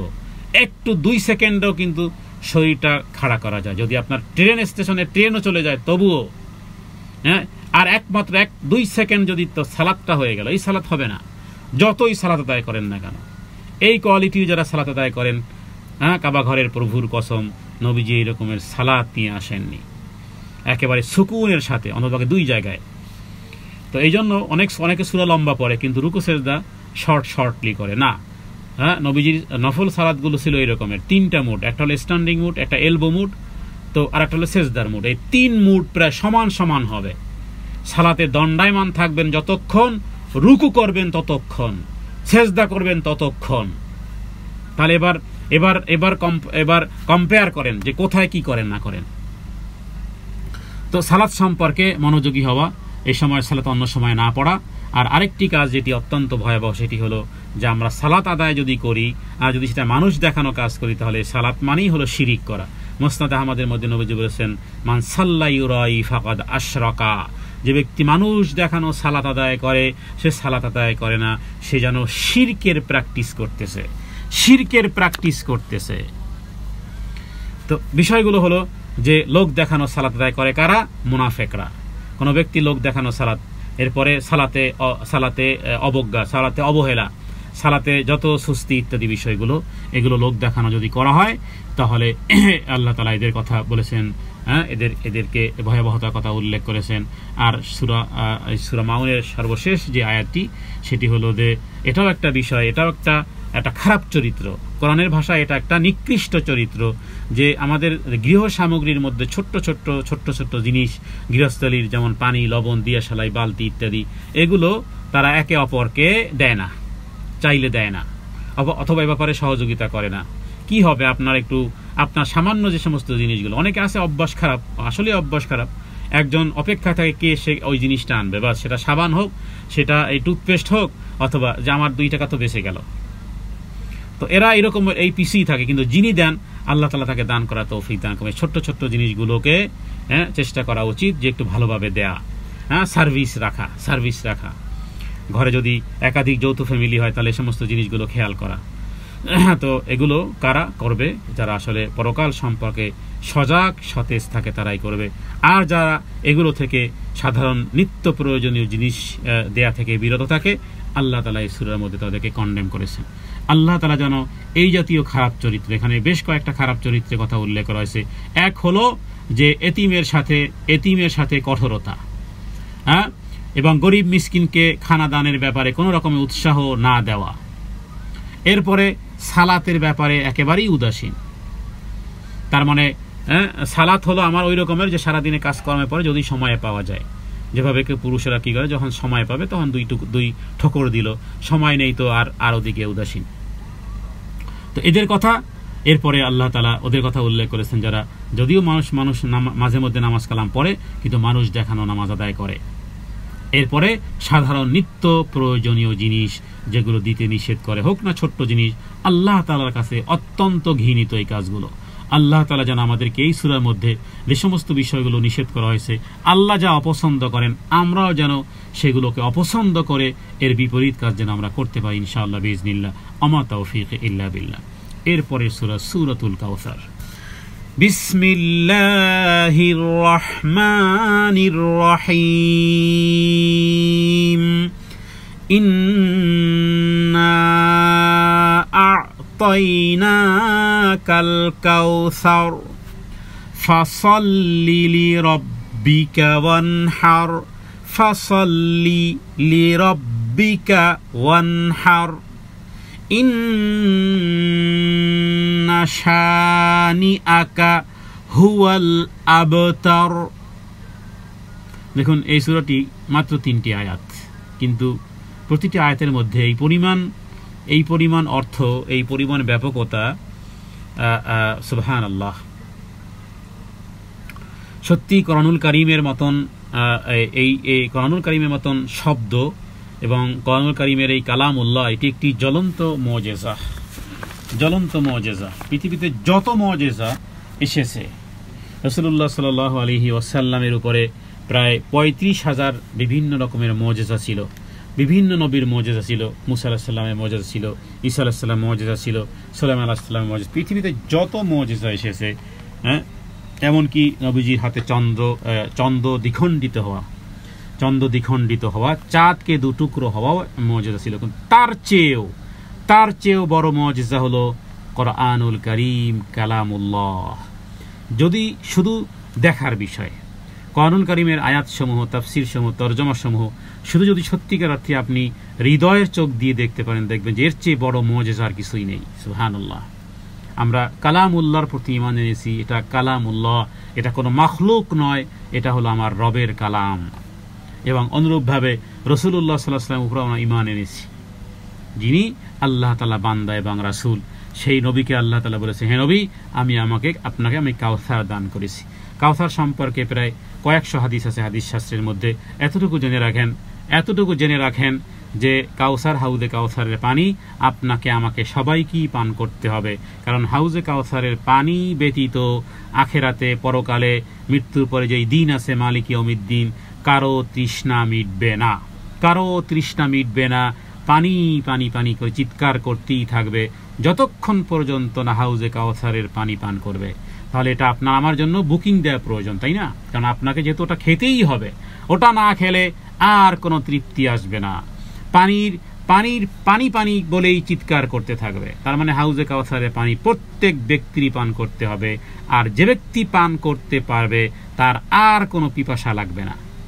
তাহলে বিষয়টা অবশ্যই কনফার্ম হওয়া উচিত। কনফার্ম হতে পারবে না তারা, সহিহ বুখারীর একটি হাদিস থেকে, যে নবীজির দিকে হাউজে কাউসারের দিকে আসতে থাকবে, নবীজিও দেখে বলবেন আহলান ওয়া সাহলান, আসো আসো। হঠাৎ করে ফেরেশতারা বাধা প্রদান করবে। নবীজি বলবেন, কি ব্যাপার ফেরেশতারা, কেন বাধা দিচ্ছ? তারা আমার উম্মত, আমি দেখতে পাচ্ছি তাদের অজুর অঙ্গ প্রত্যঙ্গ উজ্জ্বল, তারা আমার উম্মত, আমি দেখতে পাচ্ছি। তখন বলা হবে, ইয়া মুহাম্মদ, হে মুহাম্মদ সাল্লাল্লাহু আলাইহি ওয়াসাল্লাম, আপনি জানেন না যে আপনার পরে তারা কি কি আমল করেছে? তার মানে যে সমস্ত কিছু আমল করেছে যেগুলো বেদাত। বেদাতিরা হাউজে কাউসারের কাছে আসতে পারবে না। নবীজিও রাগান্বিত হয়ে যাবেন। নবীজি বলবেন, সোহকান সোহকান, দূর হও দূর হও, যেদিকে নিয়ে যেতেছিলে সেদিকেই নিয়ে যাও। তাহলে হাউজে কাউসারের পানি তারাই পান করতে পারবে যারা জেনে বুঝে, যারা জেনে শুনে সুন্নতের অনুসরণ করে, যারা একাধিক আমল করে, যখনই পায়, যেই বইয়ে পায়, কোনো আলেমের মুখে শুনলেই আমল করা শুরু করে। এই আয়াতের এই ফজিলত, এই পরে এই ফজিলত, এইভাবে করে এই মকসুদুল মুমিনিন, নিয়ামুল কোরআন আর পাঞ্জেগানা বিভিন্ন রকমের বইপত্র, যেগুলো গত বছর আমি বাংলাদেশে গিয়ে সালাতের বই সার্চিং করতে গিয়ে আমি মনে হয় 20টা থেকে 25টা বই আমি আর দিয়েছি। সবগুলোতেই এই জাতীয় দলিলাদিল্লা বিহীন দোয়া কালাম আছে এখনো। ইল্লা মাশাআল্লাহ 2-1টা দোয়া পেয়েছি হিসনুল মুসলিম, এবং মানে বাংলা ভাষীদের মধ্যে এখনো অ্যাভেলেবেল। এখনো লাইব্রেরিগুলোতে নামাজ শিক্ষার বই আপনি চান, দেখবেন আপনাকে 10টা বই দিবে, সবগুলোর মধ্যে কোনো রকমের অথেন্টিক কোনো দলিলাদিল্লা কিছুই নেই, বাস আমল আছে। এখনো এই 2024 সালে এখন পর্যন্ত চলতেছে। দুনিয়ার সব বিষয় বুঝি, পচা পেঁয়াজ খরিদ করি না, কিন্তু দিন ধর্মের নামে নামাজ শিক্ষার বই কিনলাম আর শুরু করে দিলাম আমল। এটাই চলতেছে সেই স্বাধীনতার পর থেকে। তো কবে সতর্ক হবে? মৃত্যুর পরে। অতএব হাউজে কাউসারে পানি তারা পান করতে পারবে না যারা আমল তো অনেক করেছে, কিন্তু আমলগুলোর কোনো সূত্র নেই, নথিপত্র নাই হাদিসে, বাস তাহলেই তারা হাউজে কাউসারে পানি পান করতে পারবে না। আমরা রবের কাছে দোয়া করি, হে রব্বুল আলামিন, হাউজে কাউসারের পানি আপনি আমাদেরকে পান করার তৌফিক দান করেন, সুন্নাতের উপরে যেন জীবন ধারণ করতে পারি, বেদাত থেকে যেন দূরে থাকতে পারি। দ্বিতীয় আয়াতে আল্লাহ তাআলা বলেছেন, ফাসাল্লি লিরাব্বিকা ওয়ানহার, তার মানে সালাত আদায় করো এবং কোরবানি দাও। কোনো ব্যক্তি যদি কোরবানি দেয়, সামনে আসতেছে কোরবানি, নিজেদের আত্মীয় স্বজনের মধ্যে অনেকে কোরবানি দিবে, কিন্তু আপনি জানেন যে সালাত আদায় করে না, প্লিজ প্লিজ অ্যান্ড প্লিজ তাদের সাথে কোরবানি দিবেন না। কারণ বেনামাজি কাফের, বেনামাজি কাফের। এখানে আল্লাহ তাআলা বলেছেন, আগে সালাত আদায় করো, তারপরে কোরবানি দাও, আগে কোরবানি না। শুধু কোরবানির সময় কোরবানি দিল, সালাত অনাদায়কারী। সালাত যে ব্যক্তি আদায় করে না, তার জবেও খাওয়াও নিষেধ। সালাত যে আদায় করবে না, তার সাথে কোরবানি দিবেন না। যৌথ কোরবানি তো এই জাতীয় সমস্যা হয়। প্রয়োজনে একা দিবেন, প্রয়োজনে ছাগল দিবেন। রাসূলুল্লাহ সাল্লাল্লাহু আলাইহি সাল্লাম ছাগল দিয়েছেন, কোরবানি উট দিয়েছেন বিদায় হজের সময়। তো এই ক্ষেত্রে এই যৌথ পরিবারে মিলে এইভাবে করে নামাজি আর বেনামাজি সব একাকার হয়ে, কারণ রক্তের সম্পর্ক তো। কিন্তু মনে রাখবেন, ফাসাল্লি লিরাব্বিকা ওয়ানহার, আল্লাহ তাআলা যে সিরিয়াল রেখেছেন, আগে সালাত আদায় করো। হ্যাঁ, মাসালা হলো, বলে দেই যে যদি কোনো বেনামাজির সাথে, যে হাজব্যান্ডের ভাই অথবা আমার ভাই অথবা এরকমের একেবারে রক্তের সম্পর্ক, অন্তত পক্ষে তাকে এতটুকু কথা যদি না বলেন, তাহলে দোষী হবেন। সেটি হলো যে, ভাই সালাত তো ঠিক মতো পড়ো না, অতএব তওবা করো যে সামনের জীবনে আর সালাত ছাড়বে না। কারণ সালাত হলো মুসলমানিত্বের ইউনিফর্ম। এতটুকু তওবা যদি করতে পারেন, তারপরে তার সাথে যদি ভাগে কোরবানি দেন, তাহলে ঠিক আছে, কারণ সে যে তওবা করেছে। পুনরায় সালাত আদায় করলে তাহলে আশা করা যায় সে মুসলিমের অন্তর্ভুক্ত হবে। আর যদি স্থির ওইভাবেই বহাল থাকে, সালাতের ধার ধারে না, কোরবানির সময় লাখ টাকা দিয়ে কোরবানি দেয়, আর সেই কোরবানি হবে না, সেটা গোশত খাওয়া হবে। কারণ ফাসাল্লি লিরাব্বিকা ওয়ানহার। এছাড়া আরো আয়াত আছে, ইন্না সালাতি অনুসুকি ওয়া মাহইয়ায়া, এই সময় ওই একই কথা। সূরা আরাফে 204 নম্বর আয়াত, ইন্না সালাতি, নিশ্চয়ই আমার সালাত, নিশ্চয়ই আমার কোরবানি, আর আমার জীবন, আমার মরণ লিল্লাহি রাব্বিল আলামিন। সব জায়গাতেই সালাত আগে, কোরবানি পরে। এরপরের শেষ আয়াতটি হলো, ইন্না শানিয়াকা হুয়াল আবতার। রাসূলুল্লাহ সাল্লাল্লাহু আলাইহি ওয়াসাল্লামের সমস্ত ছেলেগুলো তার জীবদ্দশায় মারা গেছে। কাফেররা নবীকে এভাবে করে অপমান আর অপদস্থ করতো যে তোমার বংশে বাত্তি দেওয়ার কেউ থাকবে না, তোমার বংশই নির্বংশ হবে। কখনো কখনো মানুষ, এমনকি আবতার বলা হয় এমন জিনিসকে, যেমন একটা গাছ কেটে ফেলেছেন, সেই গাছটা সমস্ত ঈদ থেকে আলাদা হয়ে যায়, আস্তে আস্তে এই গাছটা মাটি হয়ে যায়, পচে যায়, তারপরে মাটি হয়ে যায়, এরকম জিনিসকেও আবতার বলা হয়। তো আবতারের বিষয়টি আরও আমরা তাফসীরের মধ্যে আলোচনা করেছিলাম। তো এরকমের কোনো ব্যক্তির প্রতি শত্রুতা পোষণ করা ইত্যাদি নির্বংশ হওয়া আল্লাহ তাআলা রাসূলুল্লাহ সাল্লাল্লাহু আলাইহি ওয়াসাল্লাম বলেছে যে যারা তোমাকে নিন্দা করেছে এরাই আফতার হবে। হ্যাঁ, পৃথিবীতে অনেক অনেক দাপটওয়ালা পৃথিবীতে কত ব্যক্তি দুনিয়াতে এসেছে, আফতার হয়ে গেছে, চলে গেছে, শেষ। হ্যাঁ, প্রত্যেকে আপন আপন জায়গাতে যদি শরীয়তের লঙ্ঘন হয় আর সে যদি মনে করে যে আমার সব কিছুতে কোনো কিছুই তো অভাব নেই, টুইটম্বুর, একদিন আফতার হয়ে যাবে। যেভাবে করে ক্ষমতা আফতার হয়ে যায়, হ্যাঁ, তারপরে আমাদের শরীরের সৌন্দর্য আফতার হয়ে যায়, তার মানে সব শেষ হয়ে যায়। তো রাসূলুল্লাহ সাল্লাল্লাহু আলাইহি সাল্লামকে এই জাতীয় কথা তাকে বলা হতো। আল্লাহ তাআলা তাকে সান্ত্বনা নিমিত্তে এই সূরাটি নবীজির উপর নাজিল করেছে যে যারা তোমাকে শিকড় কাটা নির্মূল বলেছে, তোমার প্রতি শত্রুতা পোষণ করতে, তারাই মূলত হবে আফতার, তারাই হবে নির্বংশ। এবং তাই হয়েছে। কোনো ব্যক্তি তার নিজের সন্তানে আবু জেহেল রাখে না, আবু লাহাব রাখে না, হ্যাঁ, এরকমের কোনো নাম রাখে না। অথচ যাদের দাপট ছিল সেই সময়কালে, কোথায় গেছে দাপট? তাই নির্বংশ হয়ে গেছে। কিন্তু রাসূলুল্লাহ সাল্লাল্লাহু আলাইহি ওয়াসাল্লামের নাম এবং তার বংশ স্টিল এখন পর্যন্ত আছে। এক্ষেত্রেও আছে ভণ্ডামি। আমাদের দেশে বিশেষ করে পাকিস্তান, ইন্ডিয়া, ভারত, বাংলাদেশ অনেকেই নিজেকে আওলাদে রাসূল বলে, হ্যাঁ, অথচ আওলাদে রাসূল বা রাসূলুল্লাহ সাল্লাল্লাহু আলাইহি ওয়াসাল্লামের বংশের না হয়েও কোনো ব্যক্তি নিজেকে এভাবে করে যদি সম্পৃক্ত করে, তাহলে সে যেন নবীজির উপর মিথ্যা আরোপ করলো। আর নবীজির উপর মিথ্যা আরোপ করা মানে ইন্নামা ইফতারিল কাযিবাল্লাযিনা, যে যারা নবীর উপর মিথ্যা আরোপ করে তারা যেন আল্লাহর উপরও মিথ্যা আরোপ করে। অতএব আওলাদে রাসূল হলেই বা কি লাভ হবে? আমরা সহিহ বুখারী থেকে একটি হাদিসে বলেছিলাম যে নবীজি তার কন্যা ফাতেমাকে বলেছিল, ইয়া ফাতেমা বিনতে মুহাম্মদ, হে মুহাম্মদের কন্যা ফাতেমা, ইনকিরি মিনান নার, জাহান্নামের আগুন থেকে বাঁচো। হ্যাঁ, দুনিয়াতে কোনো সালিনি মাশিতা, যদি দুনিয়ার জীবনে কোনো কিছু চাও আমি বাবা হিসেবে চেষ্টা করব, ট্রাই করব সেটা এনে দিতে, কিন্তু পরকালে আল্লাহর আদালতে হে ফাতেমা তুমি যদি সেখানে আটকা যাও, আমি মুহাম্মদ সাল্লাল্লাহু আলাইহি ওয়াসাল্লাম কিছু করতে পারবো না। হাদিস তো সহিহ বুখারীতে আছে। তাহলে আর কে ঠেকায়? ফাতেমার ক্ষেত্রে যদি এটা হয়ে থাকে, নবীজির আপন চাচাকে যদি তিনি কিছুই যদি না করতে পারেন, হ্যাঁ, নবীজির আপন চাচা আবু তালেবকে যদি কিছুই কিয়ামত দিন না করতে পারেন, আরে আওলাদে রাসূল হয়েই বা কি লাভ হবে যদি সেটা শরীয়তের বাইরে হয়? অথচ আমাদের দেশে মানুষ হুমড়ি খেয়ে পড়ে আওলাদে রাসূল শুনলে। জি, এটা ছিল এই সূরা কাউসারের সর্বশেষ আয়াত এবং এই প্রাসঙ্গিক কিছু কথা। আজকের আমরা এই পর্বটি শেষ করতে চাচ্ছি, কারণ 1 ঘন্টা হয়ে গেছে। ইনশাআল্লাহ এর পরের সূরা থেকে আমরা সূরা নাস পর্যন্ত এর পরের দর্শে আলোচনা করার চেষ্টা করব এবং এরপরে কোরআনুল কারীমের তেলাওয়াত কিছুটা আমরা শুনব এবং এই ধারাবাহিকতা যেন আল্লাহ তাআলা আমাদেরকে কন্টিনিউ করার তৌফিক দান করেন এবং যারা অংশগ্রহণ করেছেন আল্লাহ তাআলা যেন আমাদের সবাইকে কোরআনুল কারীমের নূর দ্বারা আমাদের হৃদয়কে মুনাওয়ার করে দেন। কোরআনুল কারীম যেন হয় আমাদের হৃদয়ের বসন্ত। কোরআনুল কারীম আল্লাহুম্মা জাআল কলবি রাবিয়া কুলুবিনা ওয়া নূরা সুদুরিনা ওয়া জালা হুজনিনা ওয়া যাহাবা হাম্মিনা। কোরআনুল কারীম যেন হয় আমাদের পরকালের ঠিকানা, কোরআনুল কারীম যেন হয় আমাদের সপক্ষের উকিল কিয়ামতের দিন। অনুরূপভাবে কোরআনুল কারীম যেন হয় আমাদের হৃদয়ের বসন্ত। কোরআনুল কারীম যেন হয় আমাদের সমস্ত দুঃখ, দুর্দশা, হতাশা, ব্যঞ্জনা ইত্যাদি দূর করণার্থে যেন কোরআনুল কারীমই হয় আমাদের সহায়ক। আল্লাহ তাআলার কাছে তৌফিক কামনা করি। হে আল্লাহ, আপনি আমাদেরকে কোরআনওয়ালা উম্মত বানিয়েছেন, এবার কোরআনের নূর দ্বারাও আমাদের হৃদয়গুলোকে আলোকিত করে দেন, মুনাওয়ার করে দেন। আমাদের সন্তানদেরকেও কোরআন পাঠকারী যেন বানাতে পারি, কোরআনের উপর আমলকারী হিসেবে যেন দেখে যেন চক্ষু শীতলতা করতে পারি। রবের কাছে আমরা আমাদের সন্তানদের জন্য দোয়া করি, আল্লাহ তাআলা যেন আমাদের সন্তানদেরকে কোরআনওয়ালা যেন বানান, আহলুল কোরআন যেন বানান, কোরআনওয়ালা বানান যেন, এবং কোরআন তেলাওয়াতকারী যেন বানান, কোরআন অনুসরণকারী অনুকরণকারী যেন বানান। আল্লাহ তাআলা আমাদেরকেও বানান, কোরআনের তালিবুল ইলম হওয়ার তৌফিক দান করেন, কোরআনের ছাত্র হয়ে যেন রবের কাছে পৌঁছতে পারি। আল্লাহ তাআলার কাছে তৌফিক কামনা করি। আমা তৌফিক ইল্লা বিল্লাহ, হাদা মিন্নি ওয়াল ইলমু ইনদাল্লাহ, আল্লাহু আ'লামু বিস-সাওয়াব, ওয়া সাল্লাল্লাহু আলা সাইয়্যিদিনা মুহাম্মাদিন নবিয়্যিল উম্মি ওয়া আলিহি ওয়া সাল্লাম। আসসালামু আলাইকুম ওয়া রাহমাতুল্লাহি ওয়া বারাকাতুহু।